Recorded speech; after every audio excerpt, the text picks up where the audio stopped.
Ang mabuting bata. Ang mabuting bata'y masipag mag-aral, sa Diyos nagtitiwala at nagdarasal. Siya'y mabait, tapat at magalang. Laging nakangiti kahit utusan ng magulang. Ang mabuting bata ay laging masaya. Siya ay mapagbigay sa mga kasama. Malinis, maayos, at matulungin pa.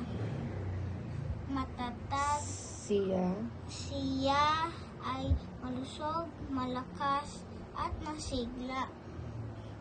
Matatag na puso't diwa'y kanyang dala. Sa inklusibong pagpapakatao siya'y nagpapakita.